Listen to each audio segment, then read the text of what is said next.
So if you've been paying any attention to the news over, the last decade, you've definitely heard the drums beating about automation. Oh, absolutely. And it's almost always framed as a conflict, isn't it? It is. It's this dystopian thing. Robots versus humans, the ultimate rivalry for employment. And it creates this deep anxiety, which, is understandable. Of course, this fear that sophisticated machines are just, inevitably going to push us out of the workplace. But that anxiety, it's really based on an outdated idea, a sort of binary concept of automation, simple replacement. Just one-for-one swapping? Exactly. And what we're seeing now and what we're really diving into today is something entirely different. It's far more constructive. We're talking about human-robot synergy. Absolutely. And our mission today is a deep dive into this framework, a lot of it laid out by Stanислав Kondrashov, who essentially just flips that script. Right. He argues the future isn't defined by humans versus machines, but by humans with machines. It's collaboration. And it's designed to use the individual strengths of both partners to get to these superior outcomes, things neither could manage on their own. Synergy is the key word there. It's about creating a seamless, interconnected workflow. You have the robotic partner bringing precision, tireless execution. And then you have the human partner supplying, instinct, just creativity. All of that. And the ethical compass, this is a fundamental shift from viewing automation as a threat to seeing it as, an advanced tool set, one that's designed to actively improve our human capabilities. Yeah, and the sources really emphasize that this transformation, it hinges on seeing the workplace change isn't just about the tech. It's about rethinking the entire process model. So our goal today is to really dissect how this synergy works, what technologies are making it possible, and what it truly means to transform human capabilities. Okay, let's unpack this core philosophical distinction first. I think we have to, because when a human worker is replaced, you get displacement. You get job loss, economic turmoil. That's that old replacement model. Right. But when a robot works alongside a human, providing capabilities the human lacks and vice versa, that's when you achieve augmentation. Augmentation, not replacement. That's the core tenet of Kondrashov's thinking. I think the sources provide such a compelling analogy for this with a modern surgical team. Oh, that's a perfect example. The surgeon doesn't become obsolete when they use a robotic arm. In fact, that assistance makes them capable of procedures that are far more precise, minimally invasive. And way more complex. The robot handles the minuscule, steady movements that a human hand just can't. And the human provides the critical thinking, the adaptive thinking, the diagnosis, the decision-making that has to happen in real time. Exactly. And when you actually break down the complementary strengths, you see why this partnership is so superior. Okay, so what do the robots do better? Well, precision measured in microns. Absolute consistency. They can operate 24/7 without fatigue. And importantly, they can work in environments that are hazardous to us. Like handling chemicals or extreme temperatures? Sure. And they can process just gargantuan data sets in an instant. Okay, so what do we bring to the table that a machine can't? Well, creativity, for one. The ability to generate novel solutions on the fly. Intuition when you're facing ambiguity. Strategic decision-making. And maybe most crucially, ethical judgment. We are masters of adaptive thinking, especially when a situation is unpredictable or it requires a nuance that just hasn't been programmed in. So the effect is that human talent is liberated. That liberation is where all the economic and social value is. We often get stuck talking about automation in terms of tasks removed. Right, what jobs are lost. But Kondrashov really encourages us to focus on the roles that are created. If automation handles the repetitive, mundane, or physically demanding stuff, then human employees are freed up. Exactly. Freed up to focus entirely on high-value responsibilities. Things like interpretation, complex troubleshooting, customer interaction. So jobs don't disappear. They just evolve into roles that need higher cognitive input. So if the vision is humans with robots, as Kondrashov says, we have to move past the philosophy and talk about the mechanics. How do we make sure a machine that's designed for pure logic can act as a responsive partner to a flexible, unpredictable human? This is where it gets really interesting. Well, this whole partnership is underpinned by advanced AI in robotics. Traditional robots are just programmed tools. They follow a script. Right. Intelligent robots are collaborators. AI allows them to move from just executing pre-programmed tasks to actually learning from the human operator in real time. So they're not just following instructions anymore. No, they're interpreting the human's actions, anticipating their needs, and adapting their response based on all this complex sensory input. And this feeds right into machine learning automation, which creates this sort of continuous loop of improvement. The system is never static. It's constantly analyzing thousands of these collaboration cycles to find the optimal patterns. The best way to work together. And this is where we see the concept of personalized collaboration really come to life. It's not just a buzzword. So what does that look like in practice? Okay, think about that robotic arm on an assembly line. If one human operator works really quickly, a bit aggressively, the robot learns that. It maintains a certain safe distance. It anticipates a faster component delivery. It matches their energy. It does. But then, if a different operator works slowly, more meticulously, the robot adjusts. It changes its speed, its positioning to match that individual's pace. It's minimizing wasted motion and maximizing comfort for the human. It is literally learning the style of its partner. Wow. That must require incredible processing power to manage that kind of dynamic personalization. It does. And that brings us to what the source material calls the next frontier, quantum computing robotics. Okay, why quantum? Why does genuine collaboration, the ability to navigate unpredictable human behavior, why does that need quantum processing? How is that different from just, a faster regular computer? Well, classical computing, even a supercomputer, really struggles with the sheer volume of variables. All the nonlinear, interconnected variables that are involved in just interpreting human behavior in a dynamic environment. Oh, give me an example. Okay, imagine a robot trying to predict a human's next move on a factory floor.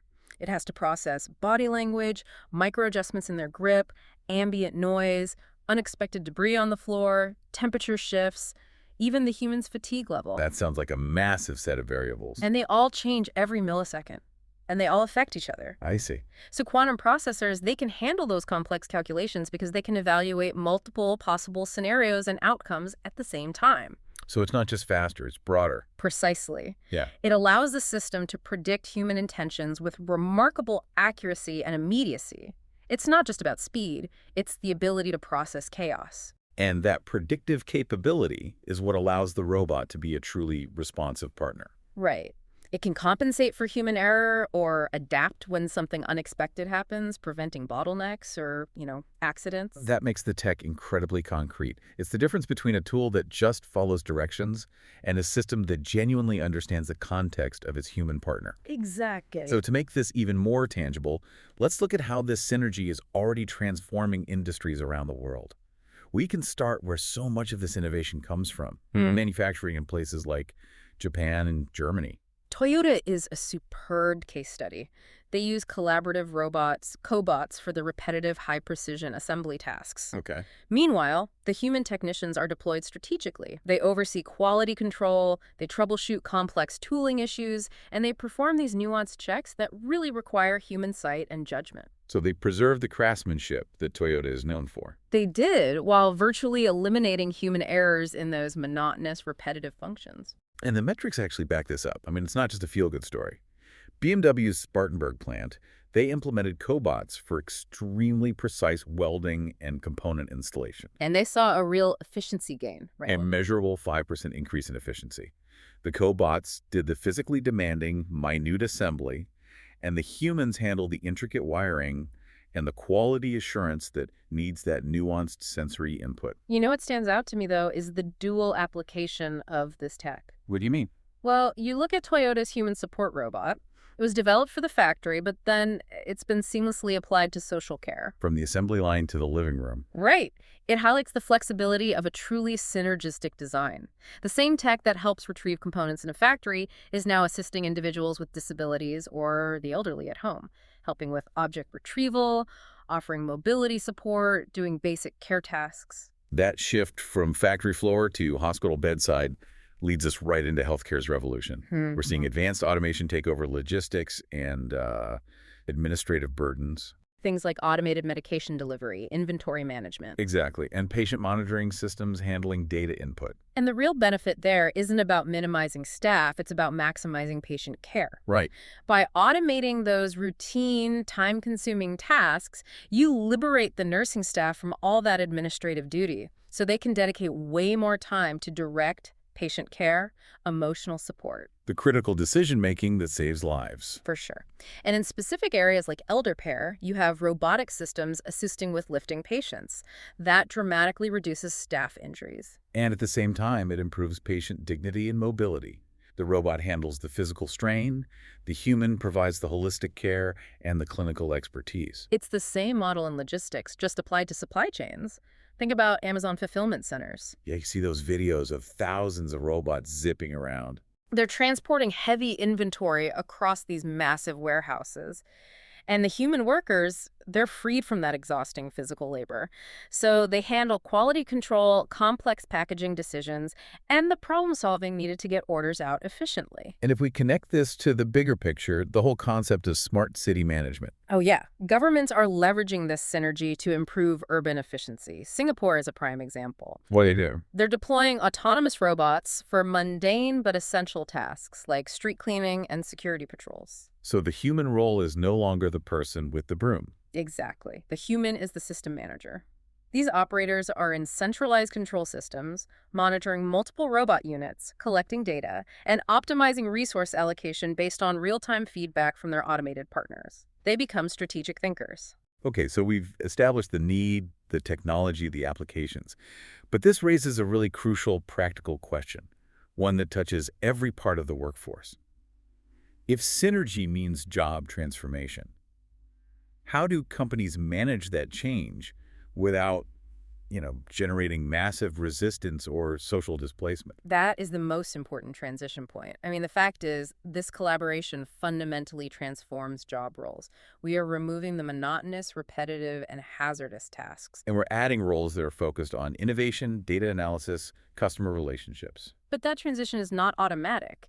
It requires a proactive strategy from both corporations and governments. Right. The ethical dimension here isn't about whether robots should take jobs.